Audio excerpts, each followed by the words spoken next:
कैसे हैं दोस्तों आप सब। मैं हूं आपका दोस्त विनय मिश्रा। इस वीडियो से हम लोग कर्व का कंसेप्ट स्टार्ट करने वाले हैं। तो इस वीडियो में हम लोग जानेंगे कर्व क्या होता है, कैसे उसको रिप्रेजेंट किया जाता है कंप्यूटर में, ठीक है। कंप्यूटर ग्राफिक्स में हम लोग इसको क्यों पढ़ रहे हैं, और साथ ही साथ हम लोग यहाँ पे एक बहुत ही इंपॉर्टेंट कर्व जिसको हम लोग बोलते हैं स्प्लाइन, उसके बारे में बहुत ही अच्छे तरीके से मैं आपको बताऊंगा। तो चलिए स्टार्ट करते हैं बिना देरी के। सबसे पहला टॉपिक, आखिर भैया ये कर्व क्या है। तो कर्व को अगर मैं सबसे ईजिएस्ट डेफिनेशन अगर मैं बोलूं, ठीक है, इसके बहुत सारे पॉसिबल डेफिनेशन दिए रहते हैं इधर उधर, तो सबसे इजीएस्ट डेफिनेशन जो मैं बोलना चाहूंगा वो क्या होगा, एक पॉइंट से स्टार्ट करो आप और बिना पेन या फिर पेंसिल को उठाए आप जो भी चीज बना लिए ना उसको आप बोलो कर्व है वो, ठीक है। अब ऐसा भी डेफिनेशन दिया रहता है कि सेट ऑफ इनफिनाइट पॉइंट्स को हम लोग क्या बोलते हैं, कर्व बोलते हैं। बिल्कुल बोल सकते हैं, बिल्कुल सही बात है। अलग अलग डेफिनेशन हो सकती है कर्व की, हम लोग सबसे इजीएस्ट डेफिनेशन बोलेंगे। तो एक पॉइंट से स्टार्ट करो और बिना कोई गैप के, मतलब बिना पेन उठाए, गैप का बोलने का मतलब जैसे कंप्यूटर में पेन से तो ड्रॉ नहीं होता, तो बिना कोई गैप के अगर कुछ चीज बना है तो उसको हम लोग क्या बोलेंगे, कर्व बोलेंगे,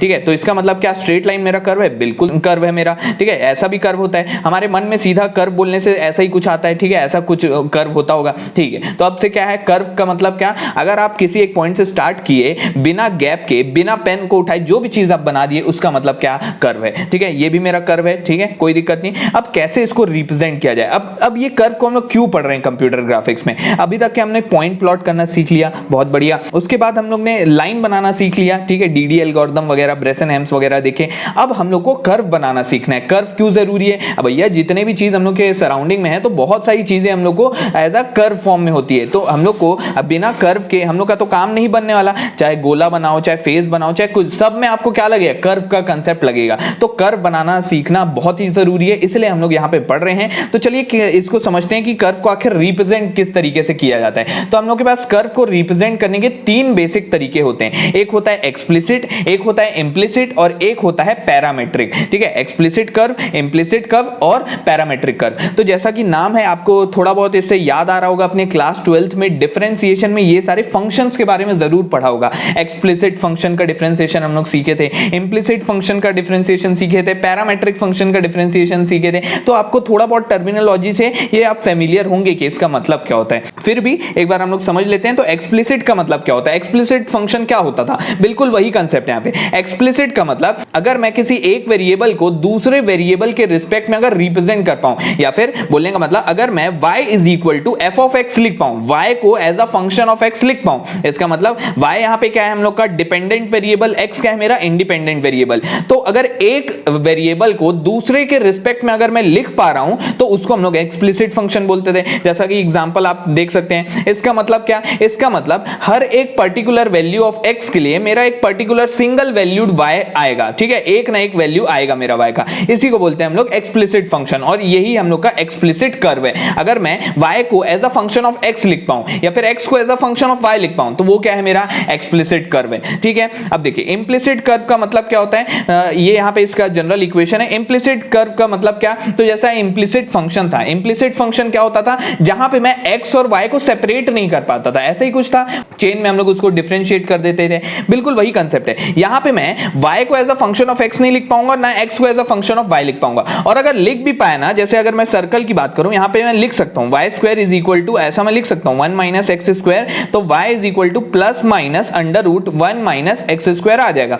तो ऐसा अगर मैं लिखता हूं ना तो हमारे कंप्यूटर में क्या होगा, ये इस टाइप का जो अजीब गरीब कॉम्प्लेक्स फंक्शन है ये हम लोग को बहुत दिक्कत देगा हमारे कर्व को बनाने में। तो ऐसा हम लोग नहीं चाहते, इसलिए हम लोग इंप्लिसिट फंक्शन का भी, इंप्लिसिट कर्व का भी यूज जनरली नहीं करते। सबसे ज्यादा जो यूज किया जाता है वो क्या है, पैरामेट्रिक। अब देखिए यहाँ पे इसका जो जनरल इक्वेशन है f of x comma y, क्योंकि यहाँ पे मेरे दोनों वेरिएबल है, यहाँ पे कुछ ना कुछ ऐसी वैल्यू होगी एक्स कॉमा वाई के लिए जहां पे ये अगर मैं उसको पुट करूं तो इसका वैल्यू कितना आ जाए, 0 आ जाए। और ये मल्टी वैल्यूड कर्व भी इसको हम लोग बोल सकते हैं, ठीक है। पैरामेट्रिक फंक्शन क्या होता था, हम लोग एक्स और वाई को एज अ फंक्शन ऑफ कोई तीसरा वेरिएबल अगर लिख दें तो उसी को हम लोग क्या बोलते थे, पैरामेट्रिक फंक्शन बोलते थे। और ऐसे ही कर्व को हम लोग क्या बोलेंगे, पैरामेट्रिक कर्व बोलेंगे। जैसा आपको याद होगा कि सर्कल का इक्वेशन जो कि सेंटर से पास हो रहा होता है उसका पैरामेट्रिक इक्वेशन क्या होता है, x is equal to a cos t, y is equal to a sin t। तो जब x square plus y square is equal to, आप करके देखोगे यहाँ पे, तो a square cos square t plus a square sin square t, a square common,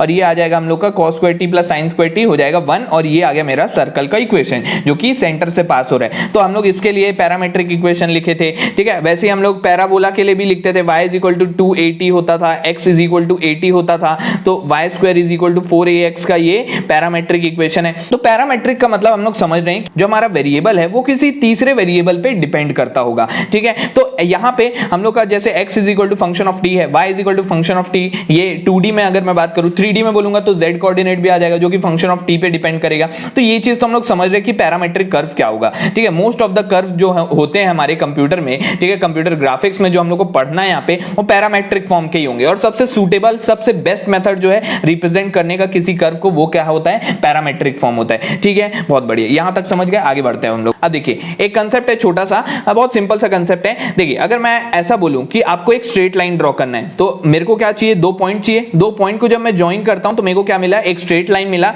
इसको हम लोग लीनियर ग्राफ भी बोल सकते हैं, लीनियर कर्व जिसका पावर क्या होगा, 1 होगा, y is equal to mx plus c, दोनों के पावर लीनियर है, ठीक है। अब अगर मैं आपको बोलता हूं पैराबोला, जिसको क्वाड्रेटिक कर्व भी बोल सकते हैं हम लोग, तो पैराबोला में आपको इस तरीके का होगा, ठीक है। इसमें आपको कम से कम कितने पॉइंट चाहिए होंगे, 1, 2 और ये 3 पॉइंट कम से कम आपको चाहिए होंगे, ठीक है। इसका मतलब क्या, इससे ऑब्जर्वेशन क्या निकल रहे हैं, इसका मतलब ये कि अगर मेरे को लीनियर कर्व बनाना है तो मेरे को कम से कम 2 पॉइंट चाहिए, अगर मेरे को क्वाड्रेटिक कर्व बनाना है तो मेरे को कम से कम 3 पॉइंट चाहिए। तो यही चीज यहां पे मैं लिखा हूं, अगर आपको डिग्री 3 वाला पॉलिनोमियल चाहिए तो आपको कम से कम 4 पॉइंट लगेगा, डिग्री 4 वाला चाहिए तो 5 पॉइंट लगेगा, 5 वाला चाहिए तो 6 पॉइंट लगेगा, तो n डिग्री का पॉलिनोमियल चाहिए तो आपको कितना पॉइंट लगेगा, n-1 पॉइंट लगेगा। यही चीज यहां पे मैं लिख दूं, ये एक इंपॉर्टेंट प्रॉपर्टी है जो कि आगे आपको काम आएगी, ठीक है। बढ़ते हैं तो इस वीडियो के सबसे इंपॉर्टेंट टॉपिक पे आते हैं, स्प्लाइन। स्प्लाइन क्या होता है, स्प्लाइन कर्व क्या होता है। तो उसके पहले हम लोग ये जान लेते हैं कि आखिर स्प्लाइन वर्ड कहां से आया। तो स्प्लाइन कहां से है, स्प्लाइन एक लकड़ी का टुकड़ा होता है। तो पहले के जमाने में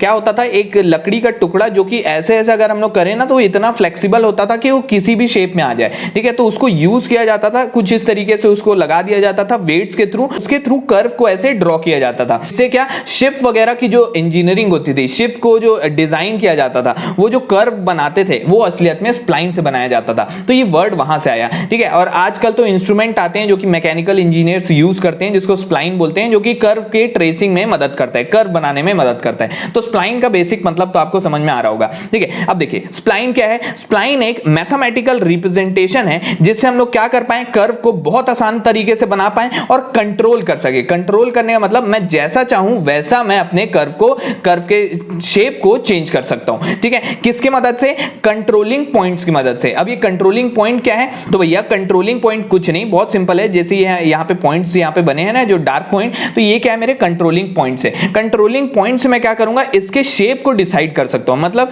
मैं इस कंट्रोल पॉइंट से, जरूरी नहीं है कि ये हमारा कर्व इन कंट्रोलिंग पॉइंट से पास हो, लेकिन मैं अपने कर्व का जो शेप है इसके अकॉर्डिंग चेंज कर सकता हूं। समझ में आया इतना कंसेप्ट, ठीक है। तो स्प्लाइन बेसिकली क्या हुआ हम लोग के कंप्यूटर ग्राफिक्स में, तो एक मैथमेटिकल रिप्रेजेंटेशन है जिससे मैं कर्व को बड़ी आसानी से ड्रॉ कर पाऊंगा अपने कंप्यूटर स्क्रीन में, ठीक है। जो मेरे को कॉम्प्लेक्स और अजीब टाइप की जो सरफेस है वो बनाने में मदद करेगा। ये चीज समझ में आया। अब देखिए, a spline curve is defined, modified and manipulated by control point, जो कि आपको मैं बताया। तो कंट्रोल पॉइंट क्या होता है, set of coordinate position which indicate the general shape of the curve, ठीक है। अब ये चीज तो हम लोग समझ गए। तो आप देख सकते हैं यहाँ पे ये जो स्प्लाइन कर्व बना है, यहाँ पे सारे के सारे पॉइंट से, सारे के सारे कंट्रोल पॉइंट्स बोलेंगे इसको, ठीक है, क्योंकि ये कंट्रोल करेंगे इसके शेप को। तो सारे के सारे कंट्रोल पॉइंट से ये पास हो रहा है। ये चीज समझ में आई, ये मेरा कर्व है।